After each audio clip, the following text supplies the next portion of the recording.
All right, well, the administration going a long way to try to make nice with Israel, $38 billion deal to help them out over the next 10 years. State Department spokesman John Kirby here. John, very good to see you. Thanks for having me, Neil. I told John he's responsible for this traffic in New York. All right? Yeah, there's quite a bit of it. Let me ask you about that deal, Sure. because obviously the Israelis were very upset with the Iranian agreement. They remain upset. How much was this a pacifying measure? It wasn't at all. I mean, this was a renewal of a memorandum of understanding that we had already with Israel. So it was time to renew it.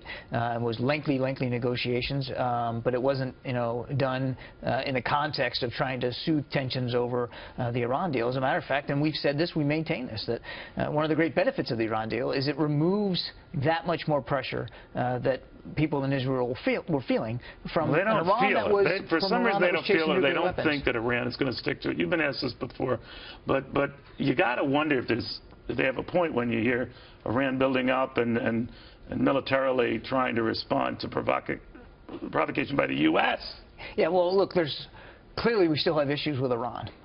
We believe that a Middle East, with all the problems that it has, is going to be that much easier to deal with an Iran that cannot get and cannot use nuclear weapons. That doesn't mean that Iran is still not a state sponsor of terrorism. It doesn't mean that they aren't still capable of conducting provocative activities, even to our Navy ships in the Persian Gulf. So you think of that. In our response, you get military types who criticize that we let this happen and we let them do whatever they want to do and we look ridiculous. Well, it's not about letting Iran get away with these provocative activities. Again, well, what is our policy on that? When they threaten us in the Strait of Hormuz or they strafe our ships, what do we do? We have a robust military presence in the region, as you know, Neil. That's not going to change. They don't seem to care. Well, I think they're mindful of our capabilities there in the region, at sea and on the ground. Do we tell people don't shoot anyone down, don't provoke anything? We've certainly made it clear to our commanders that they have the right of self-defense if they feel like they're being threatened by any other armed force. They have the ability to defend themselves, and I think the Iranians are well aware of that. There's also a series of unilateral sanctions that we have on Iran. Now, yes, the UN sanctions came off because that was part of the deal, but the United States still has the capability, and we have in place some unilateral sanctions to deal with their other provocative activities, their state sponsorship of terrorism. But you ever wish privately on that we'd say, I really wish they weren't doing this. It almost seems like they're rubbing it in your face. I think there's not unanimity of policy thinking there in Iran, and not everybody, I think, is looking at the future because the it's same like way they want to embarrass the administration. Well, there could be that intent. So there's no regret in the White House that we signed a deal with these guys, and they're just flagrantly throwing it back in our Remember, though, the deal was about getting their nuclear weapon capability away from Iran. It wasn't about necessarily changing their behavior or having some grand new detente. Good thing. But, I had Pastor Saeed Abedini here yesterday, John, and he, of course, is one of the freed hostages and very grateful to be out. But with the best of intentions, he felt the administration got snookered on this deal, that we're still going to see the Iranians cheat and that they still want to destroy Israel, and it's just a matter of time before they do. Well, look, so far they're complying with every aspect of the deal. If they cheat, we're going to know it. Why? Because this deal puts in place the most stringent inspection regime ever put in a negotiation like this. How quickly can inspectors get in there if they suspect something bad? The IAEA has constant access and monitoring in some places. But the Iranians don't want Americans part of that, right? Well, it's up to the agency in terms of who their inspectors are, and we're comfortable with the agency choosing their inspectors. But see, that's sort of like me, like policing me in my house to make sure I don't raid the refrigerator. Good luck, right? I can't speak for that. If you want us, we can put some monitors at your house. But the point is, though, if they cheat, and they haven't yet, but if they do, then the deal's off. And the international community will walk away from it, and the sanctions will come right back on. That's called snapback, and it'll come right back on.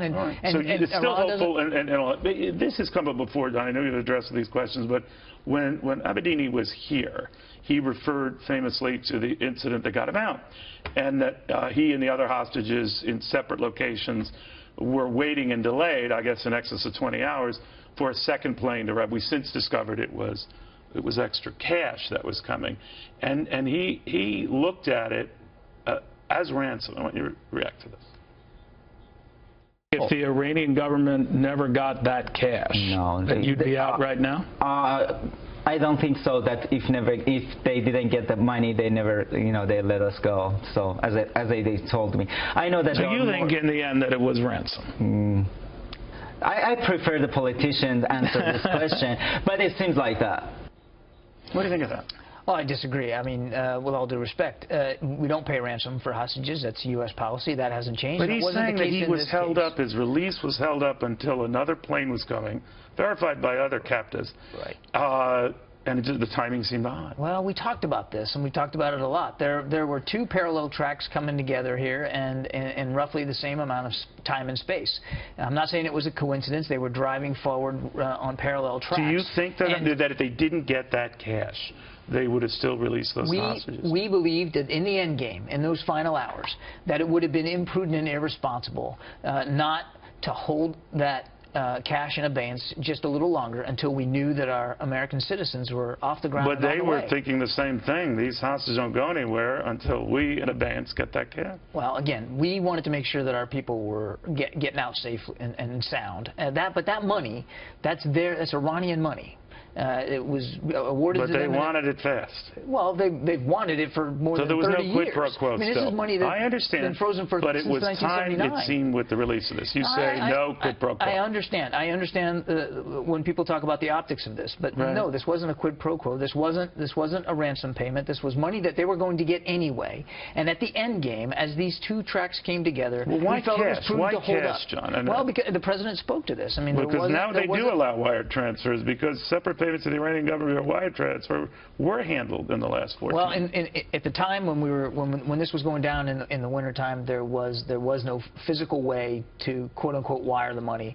But and we also did in the past, right? It's kind of weird. Well, I'm not familiar with every payment issue. I think that's really a question better for the Treasury Department. But again, the president spoke to this, and at the time, there was no other better way to get them that money. And again, it was their money. All right. I know you don't like to delve into politics of the State Department, but do you think it's proper for a president to make veiled slaps at a guy who could succeed him, Donald Trump, which he was doing with the wall comment, speaking before the United Nations? Is that proper? Well, I'm not qualified to speak for the president and what he can say about the election campaign. The president has a freer hand than the State Department spokesman does, and we want to stay out of politics at the State Department. But he doesn't stay out of it when he's abroad and criticizes him. No, many candidates criticize the president when they're abroad, so I get stiff for that. But is that a role a president should want? Well, again, that's really a question for the White House and the president to speak to. Again, they have a freer hand in terms of delving into what's being said on the campaign. What do your friends at the State Department say if Donald Trump becomes president? The professionals at the State Department will serve whoever is the next president of the United States, just like our proud military will. That's the essence of the institution. That's what we do. What we're focused on now, between now and the time there is a new president, is implementing the foreign policy objectives of this administration, which I think the president walked through very well in his speech yesterday, which is one of engagement and dialogue and diplomacy and trying to find collective answers and solutions to some very, very thorny problems. John Kirby, thank you very much, State Department spokesman. Great to be here. Just a few months, right? Yeah, I think. All right.